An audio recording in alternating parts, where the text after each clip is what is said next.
Eine Wiese im Moor im Ostallgäu. Schwingrasen. Und so im Sommer, wenn das ist, dann brichst du da durch und dann kommt das halt wie so, kommt das Wasser rausgeschossen dann. Aber also da ist jetzt nicht mehr Arktik. Jürgen Hummel hat nicht mehr viel fruchtbaren Boden. Der wurde mit den Jahren immer weniger. Bring ich das durch. Doch. Ich sag da jetzt, kommt da schon ein bisschen Wasser. Das ist 30 cm stark vielleicht, wenn überhaupt. Um das, was an Boden noch da ist, zu schützen, hat der Landwirt die Wiese wieder vernässt. Das hilft auch dem Klima. Jürgen Hummel ist einer von ganz wenigen, die es wagen, nasses Moor zu bewirtschaften.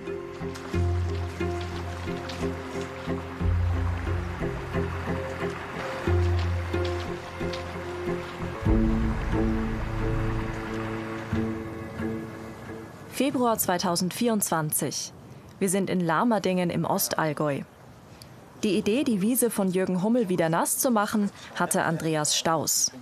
Er leitet im Landkreis Ostallgäu das Projekt Moorwert. Seine Aufgabe? Moorschutz mit der Landwirtschaft. Also Wasser haben wir gerade genügend. Das Wasser aus der Wiese wurde jahrzehntelang über diesen Graben abgeleitet. Jetzt ist ein Wehr eingebaut. Das staut das Wasser auf. Also ich glaube, wenn wir es so halten können von der Stauhöhe, dann machen wir erstmal gar nichts. Ich glaube, das passt dann gut aus meiner Sicht. Das passt auf jeden Fall. Ja. Man kann das Wehr regulieren. Je nach Einstellung staut es das Wasser in der Wiese oder lässt es abfließen. Zum Beispiel, wenn man mit dem Traktor auf die Fläche will. Man wird dann auch im Sommer sehen, dass man auf diesen Flächen trotzdem noch relativ gut fahren kann, wenn dann das Wasser wieder weg ist im Sommer. Ja, also da sind wir auch ein bisschen ausgerüstet mit so einem kleinen Spezialbulldog und sehr große Reifen und auch ein Bergetechnik, Ladewagen, der extra umgebaut worden ist für diese Geschichte. Jürgen Hummel bekommt von Moorwert Geld. Dafür, dass die Bewirtschaftung jetzt komplizierter ist. So wird auch honoriert, dass er mit der nassen Wiese das Klima schützt. Und das funktioniert so. Pflanzen holen Kohlendioxid aus der Luft und nutzen es als Baustoff. Wird die Pflanze gefressen oder sie verrottet, geht das CO2 zurück in die Atmosphäre. In einem nassen Moor sinkt die Pflanze ins Wasser und verrottet nicht. Sie wird mit der Zeit zu Torf. Der Kohlenstoff aus der Atmosphäre wandert in den Boden. Das wirkt dem Klimawandel entgegen. Und der nasse Moorboden wächst jedes Jahr um 1 Millimeter. So wird das Moor zum Kohlenstoffspeicher. Diese Prozesse können Wissenschaftler inzwischen messen, mit hochkomplexen Geräten. Doch die Kohlenstoffspeicherung funktioniert nur, wenn das Moor nass ist. Dann ist aber keine Landwirtschaft, wie wir sie kennen, möglich. Ackerbau betreiben und Milchvieh halten, das geht nur auf entwässerten Moorböden. Und da liegt das Problem. Ist das Moor entwässert, kommt Sauerstoff an den Boden. So verrotten die abgestorbenen Pflanzen. Kohlendioxid wird frei. Auch aus den Pflanzen, die vor tausenden Jahren hier gewachsen sind. Das Moor stößt zusätzlich CO2 aus. Und der entwässerte Moorboden verliert pro Jahr einen halben bis 4 Zentimeter Höhe, bis nur noch das Gestein darunter übrig ist. Auch auf der Wiese von Jürgen Hummel ist die Torfschicht in den letzten Jahrzehnten zurückgegangen. Die Wiedervernässung bremst den Torfschwund jetzt. Wir haben jetzt im Moment ungefähr 3,5 Hektar, die wir mit der kleinen Maßnahme quasi beeinflussen. Und je nachdem, wie wir jetzt da auch mit der Bewirtschaftung weiter erfolgreich sind, können wir dann sukzessive auch weitere Maßnahmen machen in den Flächen und das Ganze erweitern. Das ist so der Plan. Andreas Staus muss noch mehr Bauern finden, die ihre Moorflächen wieder vernässen lassen. Denn ohne Moorschutz kann man die Klimaziele nicht erreichen. Aber wenn Landwirte Vernässung hören, dann denken viele gleich an das hier. Der Biber macht in der Region derzeit viele Flächen nass und er richtet damit große Schäden und Chaos an. Andreas Staus will dagegen eine Wiedervernässung, bei der man die Flächen noch bewirtschaften kann. Das muss er den Bauern vermitteln. Heute Abend findet eine Versammlung für Landwirte und Grundstückseigentümer in Biedingen statt. Dort gibt es große Moorflächen, die für das Projekt sehr interessant wären. Aber auch ein Problem mit dem Biber. Die Menschen, die hängen an ihren Flächen, an ihrem Eigentum und sehen, dass da der Biber gerade massiv überstaut und vieles kaputt geht, was auch wertvolle landwirtschaftliche Flächen sind. Die Stimmung wird deshalb wahrscheinlich aufgeheizt sein. Aber um mehr Moorflächen für den Klimaschutz zu bekommen, muss er die Leute heute Abend überzeugen. Ja, mein Wunsch wäre natürlich, dass sich wieder ein paar Menschen finden. Wir haben sicher auch nicht die Wunderlösung, aber es ist zumindest, sage ich mal, besser als in anderen Gebieten, wo es solche Angebote eigentlich gar nicht gibt. Ja. Die Landwirte hier könnten ihre Flächen verkaufen oder gegen Flächen außerhalb des Moors tauschen. Oder eben über das Projekt kontrolliert wiedervernässen lassen und dafür Geld bekommen. Die Ostallgäuer Moorschützer haben 600 Personen in die Gemeindehalle von Biedingen eingeladen. Vor kurzem waren die bundesweiten Bauernproteste mit Traktorblockaden und viel Frust und Wut. Darum sollen wir mit der Kamera die Halle vor Beginn der Veranstaltung verlassen. Und eine Kamera ist natürlich für viele auch eine Hemmung dann in dem Moment. Und deswegen haben wir gesagt, bitte nicht. Aber es ist schon spannend, was heute Abend passiert. Also, ich glaube, das kann gerade von uns keiner so richtig einschätzen. Ja. Wie hitzig wird's wohl? Das wird uns Andreas Staus hinterher erzählen. Im Moor bei Stötten am Auerberg, Anfang Mai. Hier haben die Naturschützer von der Allgäuer Moorallianz Wiesen aufgekauft. Vor rund 80 Jahren hat man Tonrohre eingebaut, damit das Wasser aus der Wiese abläuft. Nur so konnte man sie bewirtschaften. Die Rohre kommen heute raus. Naturschützerin Simone Reiländer hat die Aktion geplant. Wir haben zwar eine grobe Planung und eine grobe Vorstellung, wie dieses Netz hier drinnen aussieht. So muss man es halten, vielleicht kann man es dann erkennen. Das ist so dieser Hauptgraben. Gestern hat er ja schon angefangen und wir haben jetzt an verschiedenen Stellen gesehen, dass es doch mehr sind. Und das wird jetzt spannend, wie weit die ins Gelände gehen. Die Rohre könnten bis ins Nachbargrundstück hineinreichen. Aber dort soll nicht wieder vernässt werden. Denn der Nachbar will so weitermachen wie bisher. Drainagerohre ausbauen, das heißt, diese Wiedervernässung ist endgültig. Hier gibt's kein Wehr, mit dem man den Wasserstand noch regulieren kann. Die Rohre sammelten das Wasser und leiteten es dann über den Hauptstrang weiter in den nächstgelegenen Fluss. Da kommt jetzt eine Saugleitung raus und davon kommen jetzt gleich noch mal 2 Rohre raus. Also das ist spannend. Da kam wohl aus der Richtung richtig viel Wasser, dass sie das so aufwendig gemacht haben. Der Bagger arbeitet sich Rohr für Rohr voran. Richtung Zaun zur Nachbarfläche. Also man sieht ganz gut, dass immer noch Wasser läuft aus der Drainage. Deshalb ist anzunehmen, dass das jetzt aus der Nachbarfläche kommt. Jetzt müssen wir einfach mal schauen, wie lang diese Leitung noch ist. Der Chef kommt vorbei, um zu helfen. Also das müsste reichen. Ulrich Weiland hat eine Rolle Zaundraht geholt. Sie hoffen, dass das Rohr an der Grundstücksgrenze aufhört. Ja, jetzt bin ich irgendwie Kommt der Widerstand. an einem Widerstand. Aber schauen wir mal. Okay. Aber jetzt schauen wir gerade mal, Wie wie weit viele das Meter das sind. Jetzt mal bis zu dem Knickgrad. Also 6 Meter. 3 und dann geht es da vielleicht nur 3 Meter weiter. Das einfach so zu lassen, geht nicht. Sonst würde sich das Wasser im Nachbargrundstück stauen. Dafür müssen sie noch eine Lösung finden. Im Landratsamt treffen wir Andreas Staus vom Projekt Moorwert wieder. Wir wollen wissen, wie hitzig war die Versammlung, bei der wir nicht filmen durften. Wie ist denn jetzt gelaufen? Naja, also der Abend war ja sehr kontrovers und war vor allem sehr überschattet vom Thema Biber. Wir haben es leider wenig geschafft, in eine sachliche Diskussion zu kommen, zu den Anliegen, die wir eigentlich haben. Nichtsdestotrotz war es natürlich insofern ein Erfolg, weil über 200 Menschen da waren und wir jetzt einmal breit zumindest kundtun konnten, da gibt es was, es gibt Angebote, es gibt Möglichkeiten, da mit uns zusammenzuarbeiten. In einem Fall sind Andreas Staus und sein Team schon weiter. Ein Landwirt will Flächen aus dem Moor gegen Flächen außerhalb vom Moor tauschen. Der Landwirt will nicht vor die Kamera. Er hat uns mitgeteilt, dass er frustriert ist, weil alles so lange dauert. 5 Jahre mittlerweile. Es sind viele Parteien involviert und wir sehen ja gerade auch in den laufenden Landtauschverfahren, dass das, was wir tun, einfach auch Neuland ist.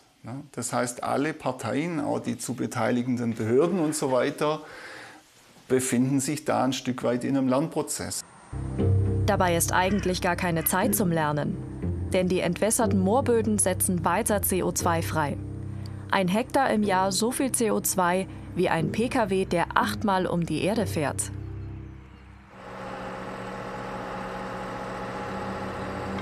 Er ist beim Moorschutz schon dabei. Biolandwirt Stefan Schreier. Mit einem Teil seiner Rinder ist er auf dem Weg zu den wiedervernässten Wiesen der Allgäuer Moorallianz bei Stötten. Es geht darum zu testen, wie die Rinder mit dem Futter auf der wiedervernässten Weide zurechtkommen. Später sollen die Rinder auch nebenan weiden. Dort, wo der Bagger seit einer Woche die Rohre ausbaut. Zur Unterstützung ist Michael Hehl da. Er ist Mitarbeiter des Moorwertprojekts für Landwirte. Diese Tiere kommen zum ersten Mal auf die Fläche. Das ist immer ein heikler Moment. Letztes Jahr sind die Rinder schon mal ausgebrochen.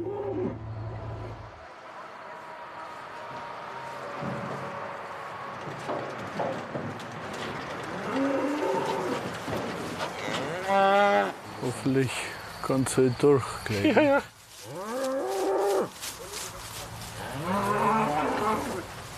Aber interessant, wie sie zusammenbleiben, gell? Gut wäre, wenn sie bald das Fressen anfangen. Auf der nassen Wiese wachsen unterschiedliche Moorgräser. Einige schmecken den Rindern nicht so gut. Die Frage ist, wie viel Fleisch setzen die Tiere mit dem Futter an? Die Rinder wurden vorher gewogen. Im Herbst werden wir dabei sein, wenn sie von der Weide geholt und wieder gewogen werden. Dann wird sich zeigen, wie viel sie zugenommen haben. Im Großen und Ganzen geht es darum, ist die nasse Beweidung eine mögliche wirtschaftliche Alternative für über solche Standorte, die wieder vernässt worden sind. Jetzt grundsätzlich finde ich das einfach ein super Projekt, die Vernässung von Mooren wieder als CO2-Speicher. Und dass sie in dem Rahmen die Landwirtschaft halt einfach miteinander mit dem Naturschutz so da zusammenarbeitet. Aber ich glaube, man kann jetzt schon sagen, dass es ohne entsprechende Unterstützung von außerhalb finanzielle Natur mit Förderprogrammen schwierig wird. Eine Viertelstunde später. Die Rinder beginnen zu fressen. Auf der Nachbarwiese hat der Bagger die Drainagegräben inzwischen aufgefüllt. Bald sollen die Rinder auch hier weiden. Michael Hehl trifft Simone Reiländer von der Allgäuer Moorallianz. Es hat alles super geklappt, gell, mit den Jungs und Mädels da. Die fühlen sich wohl. Wir sind eigentlich soweit fertig, bis auf die Kosmetik. Mit ein bisschen Viehtritt verdichtet sich das so wieder alles entsprechend. Genau. Die machen da dann auch einen guten Job, denke ich. Gell? Gerade wenn die da drauf rumlaufen, dann pressen die das wieder rein, wenn es mal feuchter ist. Und dann verwächst sich das ganz gut. Aber es gab ja noch das Problem mit dem Entwässerungsrohr, das ins Grundstück des Nachbarn reichte, der weiterhin seine Fläche entwässern will. Aus dem Rohr ist Wasser rausgekommen und das muss weggeleitet werden.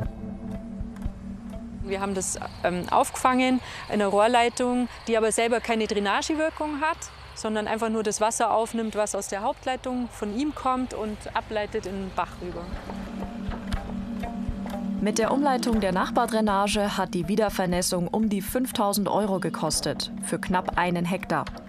Der CO2-Ausstoß ist gebremst. Ab jetzt schützt die nasse Wiese das Klima. Jetzt regnet es, das tut ganz gut der Vegetation, dass sich das erholen kann, weil der Bagger doch einige Male drüber gerollt ist über die Fläche. Und dann wird spannend, wie sich es entwickelt. 2024 regnet es viel, sehr viel. Es gibt sogar Hochwasser. Und die Moorflächen werden richtig nass. Zu nass. Im August sind wir wieder in Lamerdingen bei Landwirt Jürgen Hummel, der das Wasser mit dem Wehr ablassen kann. Hier steht gerade alles still. Auch die extra leichte Spezialmaschine zum Mähen auf nassen Wiesen. Dabei will er seit einem Monat mähen, um das Gras als Futter zu verkaufen. Das Wehr ist komplett offen, das Wasser kann abfließen. Trotzdem. Die Nässe ist das Problem. Die Nässe ist das Problem. Ja, heuer ist es einfach extrem nass. Und was hat das für Folgen jetzt hier? Die Folgen sind die, dass wir unsere Fläche nicht abmähen können. Ja, selbst mit Spezialtechnik und so weiter kommen wir einfach an unsere Grenzen und das funktioniert einfach nicht. Ja, wann wir es machen, weiß ich nicht. Das muss halt wir bräuchten einfach mal 14 Tage trocken. Das wäre mal eine gute Sache. Dann geht vielleicht was. Es geht noch schlimmer. Auf der Naturschutzweide in Stötten mussten sie die Rinder wegbringen wegen des Hochwassers. Also wir haben schon Ausnahmen, ja. Das ist, Sogar für eine Moorwiese ist es hier zu nass. Ich habe gestern nachgeschaut, das hat das Jahr über 60% schon mehr geregnet wie letztes Jahr um die Zeit. Wir haben da noch das Wasserfass mitsamt dem Bulldog versenkt. Genau, ja, da ging es ja eher schon um Bergung, gell, weil das so schnell ging mit dem Hochwasser und dann hat es ja tagelang einfach nur noch durchgeschüttet. Also das war sowas habe ich noch nie gesehen. Da war ja das Wasser bis zum unteren Zaun gestanden. Also, in höchster Eile mussten sie die Rinder auf eine Ersatzweide außerhalb des Moors bringen. Hier war es zu matschig. Ja, die haben halt so stachselige Viers, gell? Wenn die dann mal stecken, dann ist das arg mühsam. Dann bewegen sie sich langsam. Und das ist halt jetzt die Frage, weil wenn das stimmt von der Waage her, dann haben sie ja abgenommen. Dann haben sie gutes Sporttraining gehabt und eigentlich jetzt also wirklich... Muskelfleisch haben sie bestimmt gutes aufgebaut, aber... War es das mit der Beweidung der Naturschutzweide?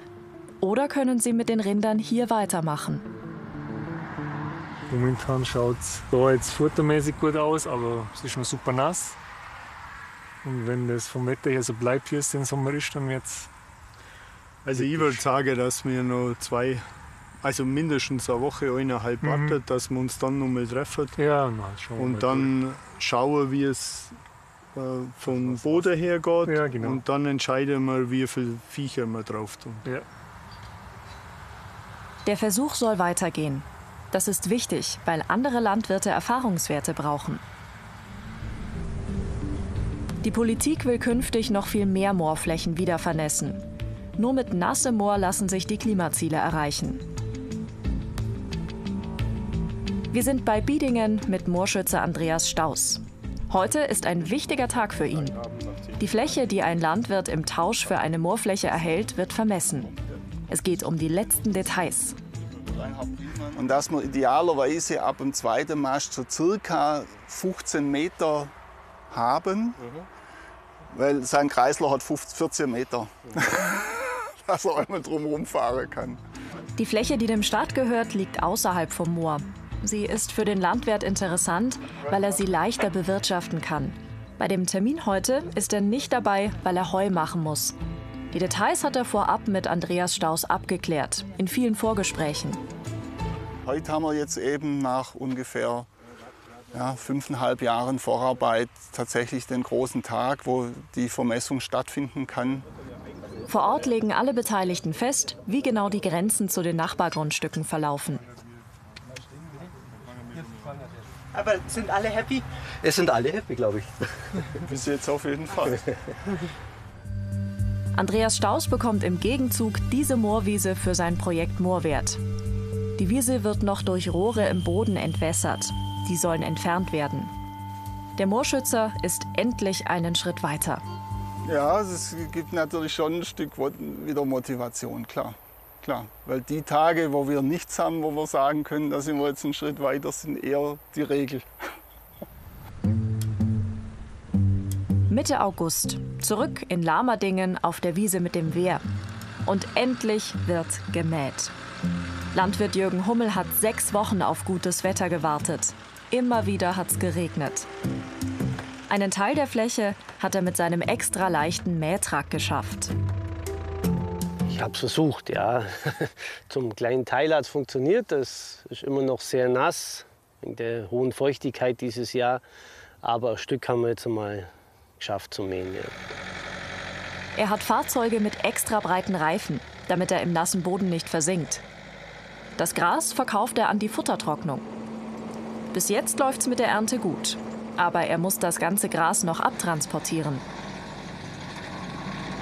Mit dem Ladewagen, das wird jetzt eher ein bisschen kritisch werden, ja, dass wir halt stecken bleiben oder dass wir irgendwie Spuren reinmachen. Auch ist jetzt auch natürlich auch nicht ideal in die Fläche. Jetzt, wo es endlich mal trocken ist, mähen alle. Und alle brauchen die großen Ladewagen, die der Futtertrocknung gehören. Jürgen Hummel muss warten, bis einer frei wird.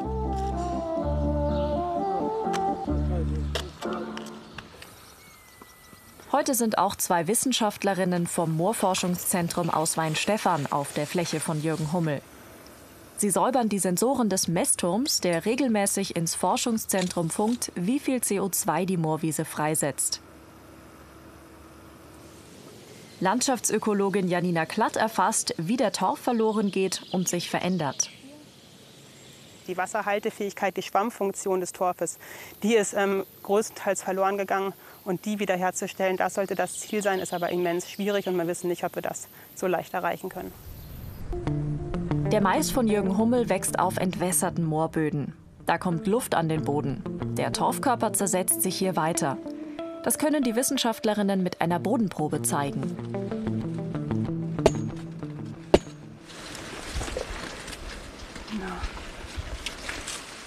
Und jetzt sieht man hier, dass wir hier noch 10, 20, 25 cm Torfauflage haben, die halt super krümelig ist. Also man sieht das richtig, dass es gar nicht mehr die Eigenschaften hat von Torf, wie wir erwarten würden. Und hier unten sieht man jetzt die Schicht, die wir irgendwann erreichen, wenn der Moorboden weiter sackt, im Schnitt mit 1 cm. Wenn man sagt, wir haben noch gute 25 cm Torf bei 1 cm im Jahr, sind wir halt irgendwann hier unten und dann haben wir eine Grundlage, auf der man nicht mehr wirtschaften kann. In 25 Jahren ist der Boden hier weg. Auf der darunterliegenden Schotterschicht wächst dann nichts mehr.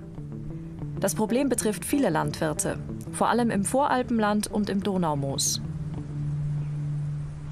Jürgen Hummel will das Gras von seiner nassen Wiese holen.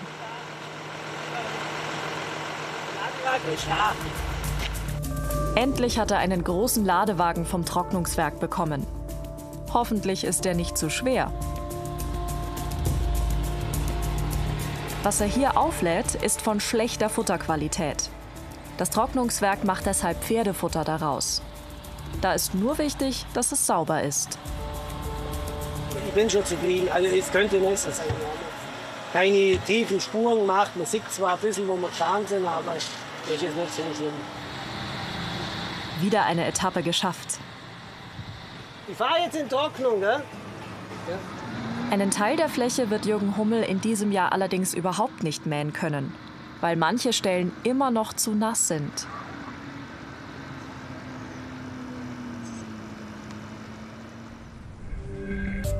In Stötten auf der Naturschutzfläche, auf der die Rohre ausgegraben wurden, sind die Rinder heute den letzten Tag auf der Weide.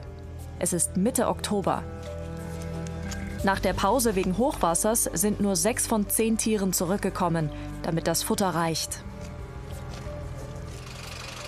Landwirt Stefan Schreier will herausfinden, ob es sinnvoll ist, auf diesen Moorflächen Rinder weiden zu lassen. Die große Frage heute: Wie gut haben sie zugenommen? Die erste Wiegung, da haben sie kaum Zunahmen gehabt. Aber ich hoffe jetzt, dass sie im Herbst schon nochmal zugelegt haben. Michael Hehl vom Projekt Moorwert ist auch wieder dabei. Sie bauen ein Gatter auf. Und, damit sie die Tiere direkt auf der Weide wiegen können, eine Waage. Hast du ein Futter dabei oder wie bringst du die her? Nö, haben wir mehr vergessen. Das versuchen wir jetzt dann einfach. Und bevor wir weiterfragen können, können wir das nachher noch mal schnell machen? Entschuldigung.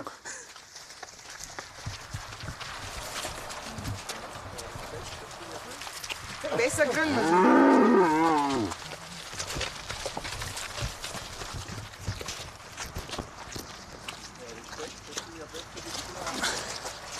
Manchmal ist es besser, man konzentriert sich gar nicht auf die. Das ist oft einfacher, als wenn du jetzt mit aller Gewalt willst, die wollen in eine neue Richtung. Und das war jetzt super. Oh. Und? Haben sie zugenommen? Da hätten wir sogar über 100 Kilo. Ich glaube, da waren wir schon minder unterwegs. Trotzdem schlechter Jahr jetzt. Klingt doch gut, oder? Aber man muss natürlich sagen, sie waren 6 Wochen woanders. Und diese Unterschiede müsste man ja eigentlich da wegrechnen noch. Und, aber das kriegen wir dann noch raus, wenn wir alle Daten haben. Am Ende steht fest, Stefan Streyers Rinder haben in der Zeit nach dem Hochwasser auf der Moorfläche recht gut zugelegt. Mal sehen, was das nächste Jahr bringt.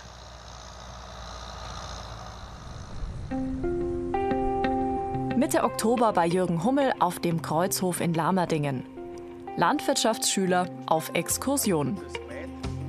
Die Jungbauern und Bäuerinnen sind heute mit Andreas Staus hier, um sich anzusehen, wie Landwirtschaft auf nassen Moorflächen funktioniert. Also wirkliche Pionierarbeit hier auf dem Betrieb. Mit einigen Versuchen bisher sind keine ganz große Sachen schiefgegangen, glaube ich, kann man sagen. Andreas Staus hat im Lauf des Jahres keine weiteren Landwirte gefunden, die Flächen wieder vernässen lassen wollen. Umso wichtiger, dass er die künftigen Betriebsleiter erreicht. Das ist wirklich schon ziemlich zersetzter Torf. Da ist von der ursprünglichen Struktur eigentlich nichts mehr vorhanden. Die Bodenprobe zeigt, es ist nicht mehr viel fruchtbarer Boden da. Also der Jürgen kommt sicher noch gut hinaus, wenn er jetzt nichts machen wird. Ne? Aber für die Kinder wird es dann vielleicht irgendwann schon schwierig. Andreas Staus kennt viele Möglichkeiten, wie man Moor schützen und bewirtschaften kann. Aus Moorpflanzen könnte man vielleicht Bauplatten oder Pflanzenkohle machen. Da tut sich einiges. Aber mitmachen muss derzeit niemand. Der Moorschutz läuft auf freiwilliger Basis. So wie bis vor ein paar Jahren noch der Gewässerschutz in der Landwirtschaft.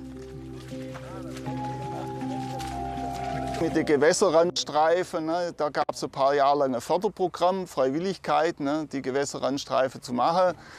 Inzwischen ist es verpflichtend. Und ich kann tatsächlich nicht mehr machen, wie auf die Sache hinweisen und sagen, wenn ihr entsprechende Fläche habt, fangt an, euch Gedanken zu machen. Ne? Wie mache ich das mittellangfristig? Was könnte da kommen, was heißt das? Und wo sich da Politik am Ende hinentwickelt, weiß ich ja auch nicht. Ja? Noch muss Andreas Staus Landwirte überzeugen, dass sie freiwillig bei dem Projekt Moorwert mitmachen. Mit seinen Angeboten geht er immer wieder auf seine Zielgruppe zu. Es soll ja so sein, dass es auch für die Landwirtschaft ein verträglicher Anpassungsprozess ist. Ja? Und da wird sehr oft erwartet, dass das alles schnell geht. Und schnell geht halt tatsächlich nichts. Ne? Dabei müsste es eigentlich schnell gehen. Die entwässerten Moorböden schwinden. Andererseits, einiges hat er schon auf den Weg gebracht.